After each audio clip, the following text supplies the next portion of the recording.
Welcome to The Way Home with Laura Smith, the show that brings you wonderful guests, helpful advice, and uplifting stories.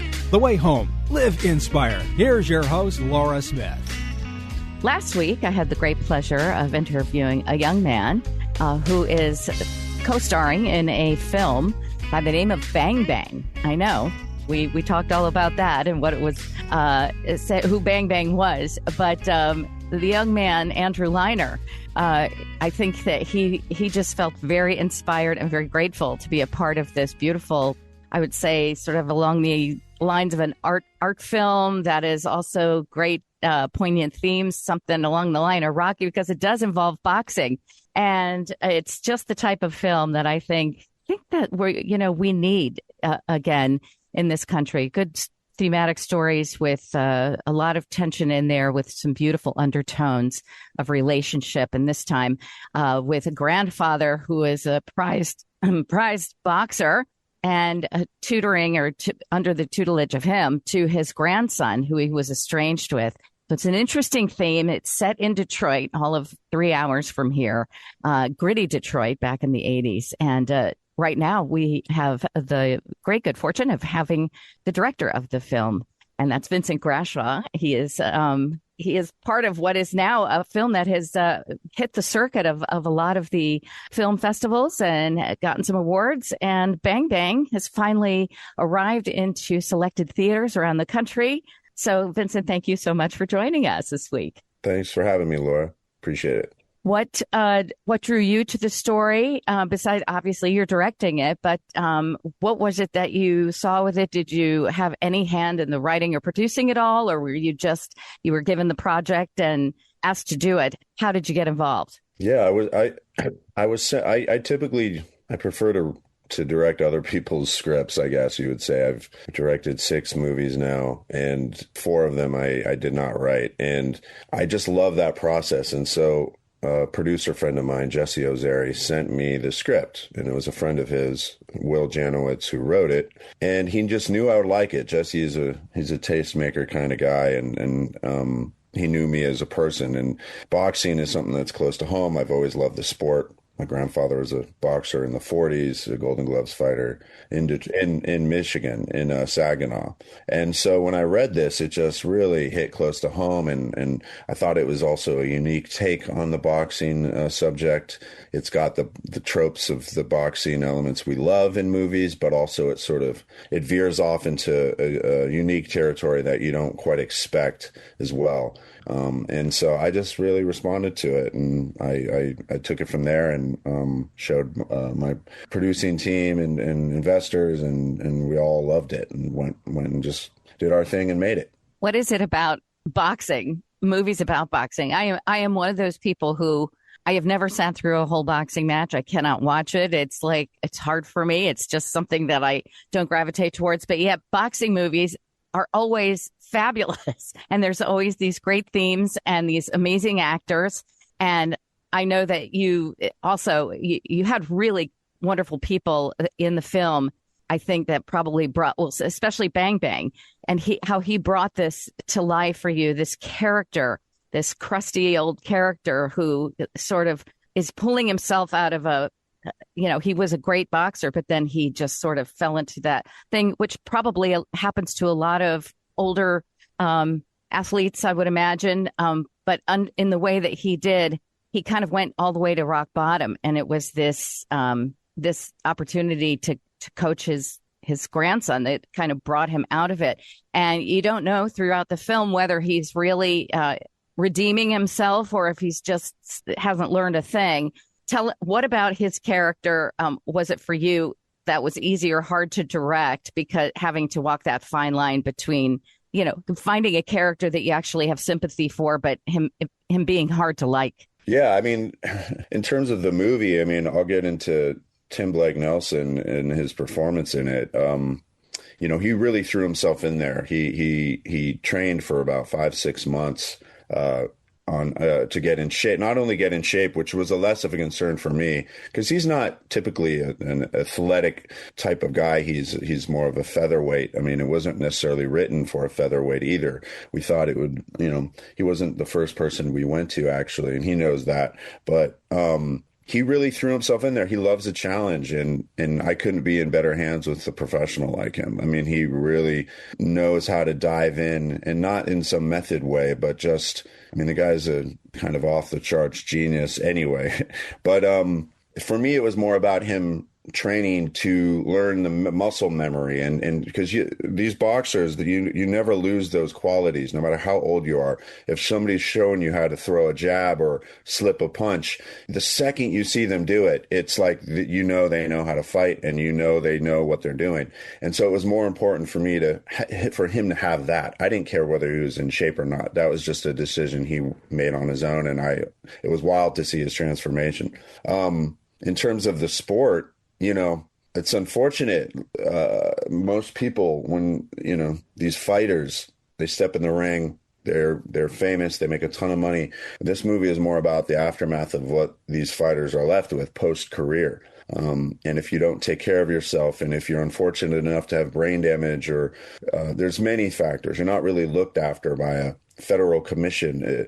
You're sort of forgotten. And it's a sad sight, because most fighters, they have a lot of those attributes after the fact, and so this is one of those stories. Yeah, I mean, I'm thinking about boxers that we know now that have somehow remained in the spotlight. Whether it was a George Foreman or who's the famous one biting the ear. I'm just blanking. Mike Tyson. Thank you. Yeah, I mean, they're all characters. There's no doubt. But they found a way, Muhammad Ali, they found a way to kind of maintain their notoriety and their fame throughout their lives. But you're probably saying that someone like the character of Bang Bang, there are many who just kind of float off into the ether, and really people don't think about them much anymore. And yeah, I can't imagine that must be hard. Also, if you don't have money coming in, and what do you do when you're a boxer? Like, what do you switch that to? I was friends with actual Rangers, big hockey players in New York. And, after they were done with their career and these huge careers in sports like that, and they were famous, and then they had to find like a day job and start a whole new life over again. And I saw up close and personal that it wasn't easy for a lot of them to do. It's very, it's very difficult to then just become an accountant overnight, So this particular character of Bang Bang, Tim Blake Nelson, who I know he was in Oh Brother, Where Art Thou, which I haven't seen that movie for years, but I absolutely loved that movie. One of my favorites. And he really he's so gritty, and he brings kind of every raw emotion to the top of it. Was he attracted to the film? Was he picked by you or by the producers to audition for this? Like, what made you find him? I had obviously known Tim, who he was, for a long time. Always have wanted to work with him. I actually made an offer to him for a film I previously made, and wrote him a letter in that experience, and he didn't end up doing it. He passed on it, but I think it was a nice little love letter. But when I went back to him for this same sort of thing, I gave him, sent him a letter. Our producing team, we talked about it. He was the fourth actor we went to, actually. And it wasn't against type sort of choice, and I think there's a value in that. And I think this is vice versa. Tim loves a challenge. So if you're an actor or a writer or director or producer looking to land him in one of your films, make it an interesting role, make it a challenging role, because I think that's going to entice a lot of people, not just him. But it happened to work, especially when it's hard to land names in indie small movies like this when you don't have a lot of money. Yeah, absolutely. And it was released, I think it was a week ago, wasn't it? That in select theaters around the country. You guys were at the Tribeca Film Festival and other ones overseas as well. How is it in this day and age for an indie film? Is it easy for them to get distribution? I know Sunrise Films is a newer company. They're the ones distributing the film. What is it like these days? Is it harder to get into it? Are more people doing episodics like on platforms like Netflix and things like that, as opposed to releases that actually end up in movie theaters? I mean, that is a whole other ballgame. Like right now in the independent film, it's in it's odd times. It's tough times for movies. And so we do appreciate having our day in a theater exclusively, several theaters, and expanding in our second week starting tomorrow. And yeah, I mean, I could just speak to the other side. I mean, I have 3 films that I've directed, all in current stages. Bang Bang, which has just come out last week. Keep Quiet, which we just premiered. Our world premiere was last month at Locarno Film Festival in Switzerland, and we just did Oldenburg and won the audience award there. And so, you know, it's really exciting because I'm grateful to be working, but, you know, it's tough. And I have my third one, Bruton, which we're just starting color right now in post-production. So really grateful to even be doing this right now, because I know a lot of people struggling to get not just films financed, but get any traction. So, yeah, I mean, there are distributors out there, and they are, you know, they're making offers, and it's not like it was 14 years ago. So I feel like at some point there'll be a renaissance. I think there's a lot of confusion since the strikes with AI coming. It's really, the business is contracting in a way. But for me, I wouldn't say that's going to hold up independent filmmakers expressing themselves, saying what they want to say, whether that's micro budgets like ours, you know, or, you know, bigger budgets with big names. They're still going to happen. It's just at some point, I think that appetite and sort of financial appetite will come back. I hope so, because for me, it's films like this that really, truly are, I mean, it's really the artistic side of film that just, you know, I'm not interested at my age anymore in the big blockbuster type of thing. This is what interests me: stories, individual stories, and beautifully done, and so real. What is the takeaway for your audience with Bang Bang? Do you what is it they could walk away with, do you think, as you have seen it now and seen people's reactions to it? Well, obviously, I want them to be entertained. I think that there's a lot of humor in this movie, but at the end of the day, I think, you know, our feelings about it is people understand that. And the reality is a lot of people step in that ring and they risk their lives for it, for your entertainment. And a lot of the aftermath, like I said, it's bleak and scary and sad to see.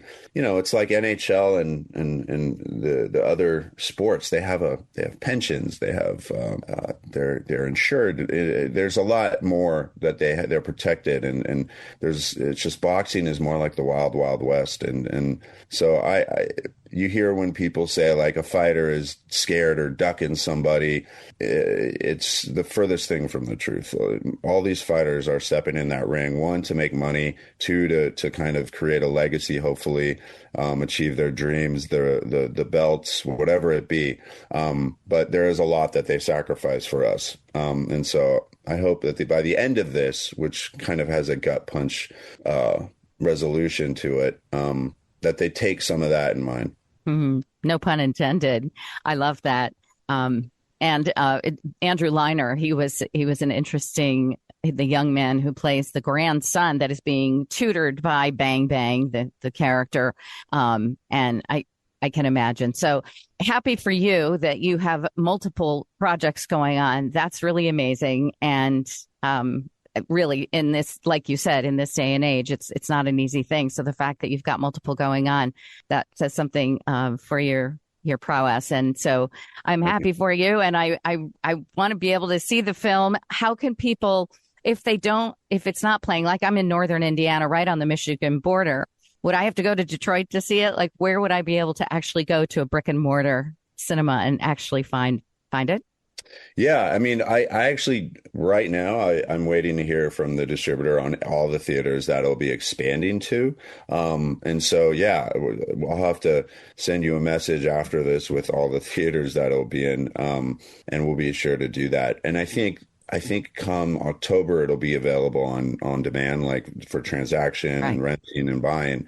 But yeah, we'll have to be in touch about where exactly you could see it in theaters out there. That's great. And it's also wonderful, too, that people, it's not that they won't be able to see it if they don't see it in a theater. They will be able to at some point, and not a October's not that far away, so being able to watch it in the comfort of their own laptop or whatever. But it's just great to hear that that these art films are alive and well. This one in particular, Bang Bang, all set in the grittiness of old Detroit 1980s ish, and I just think it's I'm happy that work like this is being done. It's just very exciting. And thank you for, and I'm happy for you too, that you had some connection with the boxing in your own family. I bet that had something to do with you being able to really take this on as well and do it the way you did it. Yeah, no, I appreciate that. And thanks for having me on. And yeah, I appreciate your time. Well, anytime you've got another one coming out, Vincent Grashaw, director of the new film Bang Bang, please let us know. We'd love to hear all about it. Congratulations. Good luck with all of it. And to Sunrise Films, too, for distributing it. We appreciate it. Thanks for coming on the way home today. Thank you so much. You're listening to The Way Home with Laura Smith. Once again, here's Laura. Well, recently I had a very interesting man on, actually Dr. Don, and he was on a few weeks ago, and he has been a medical doctor for decades and decades, but he is also somebody that I went to see speak recently in Elkhart, and he was talking about the Lifewave Stemcell patches that a lot of people are not only talking about, but they're wearing on a daily basis. And I ended up getting some myself. I just enjoyed so much what he said about them and thought, well, what can it hurt? It's got to be something as simple as putting a patch on every day. I think I can handle that. And it's been wonderful. And I've had some really interesting success with it. But they are going to be coming back to Elkhart for another talk. So I want to give people a chance to not miss that because it's so fascinating and it's very enlightening and very encouraging and uplifting. And I have someone here who speaks with Dr.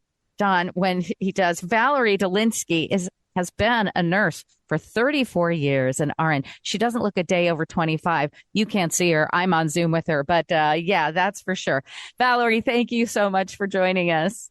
Thank you, Laura. And that is the anti-aging effect that the patches have. I do have a lot of people that say they cannot believe I am 55 years old. It's hard to believe, but I feel it is amazing. Hard to believe. You look amazing. You are absolutely youthful. And so is Dr. Don and his wife. And I thought, what in the world? I want whatever they're taking, but you're not taking something. You're putting these patches on. So maybe you can tell us a little bit more on why doing something like wearing these stem cell patches would actually have anything to do with making you look and feel younger.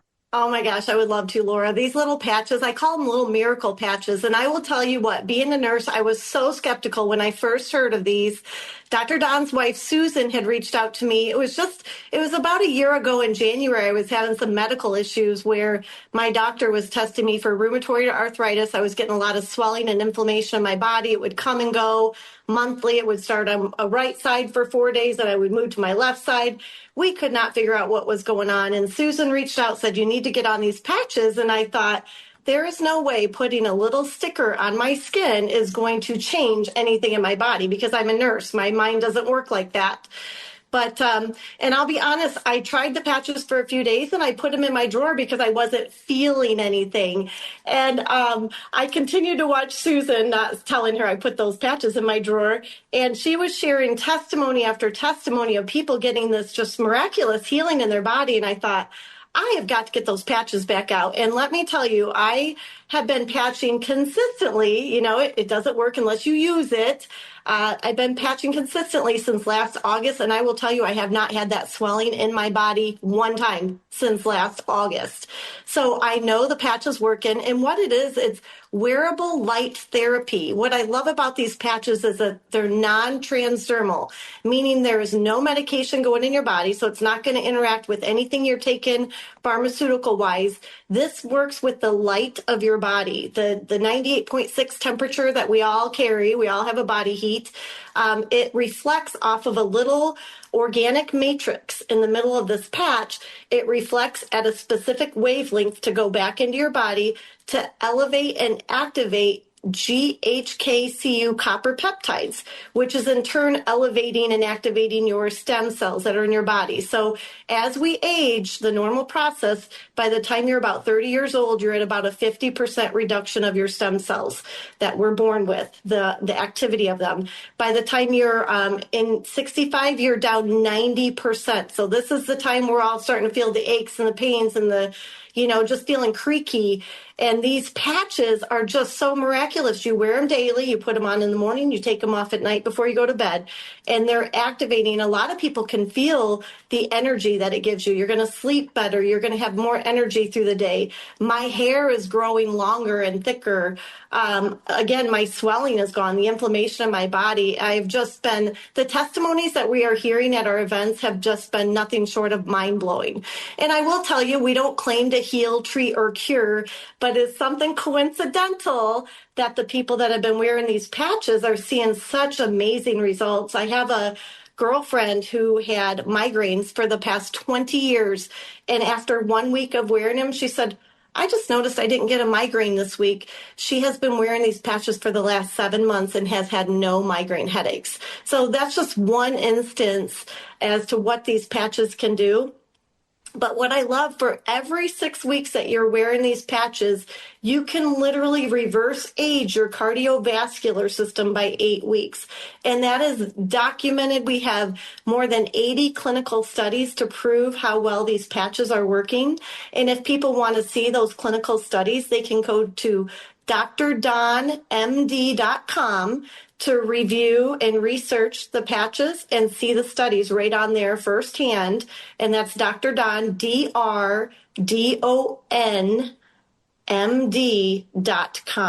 That's the website where you can see our clinical studies to prove these things have been nothing short of a miracle. I know they've been a God thing in my life. And I know, Laura, you mentioned earlier, we are going to have another seminar. They're free to the public. We've had great testimonies that you can come listen to in person.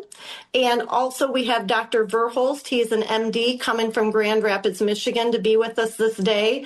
And we also have our local Dr. Warren, the chiropractor from Osceola. He will be with us on Saturday, October 4th is going to be our next event.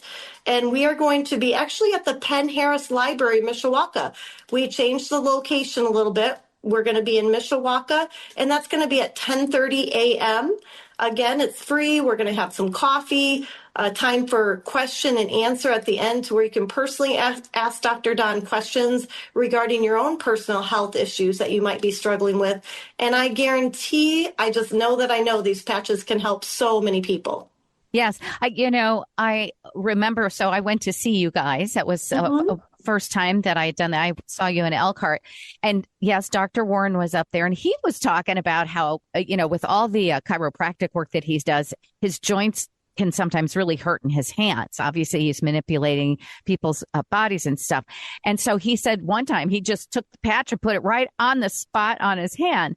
Well, would you not know that about 3 weeks ago, I woke up, I don't know what happened, but I could not move my thumb.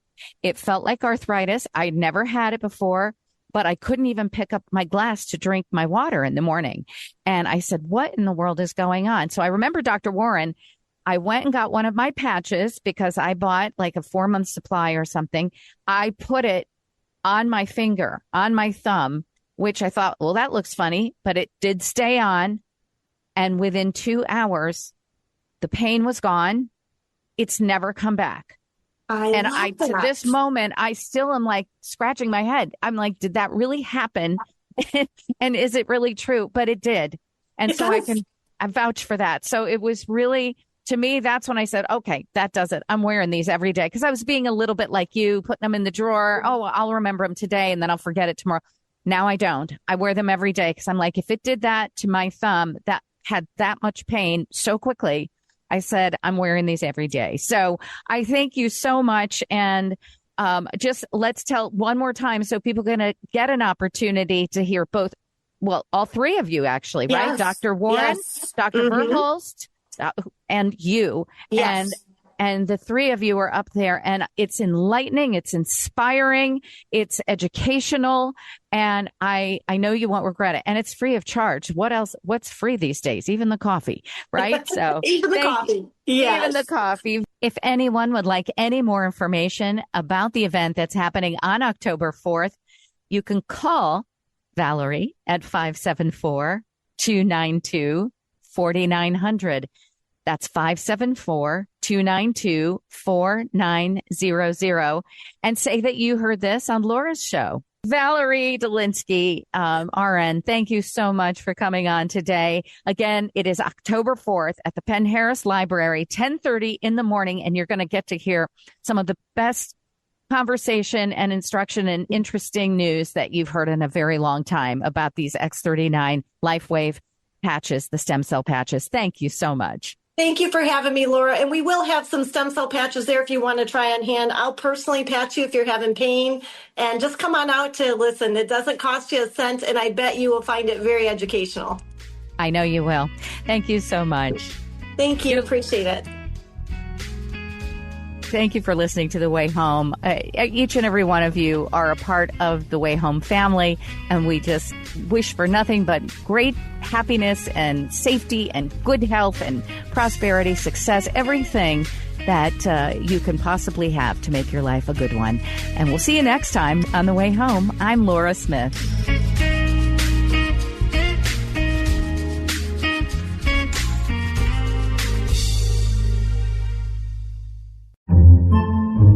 Podcasts by Federated Media.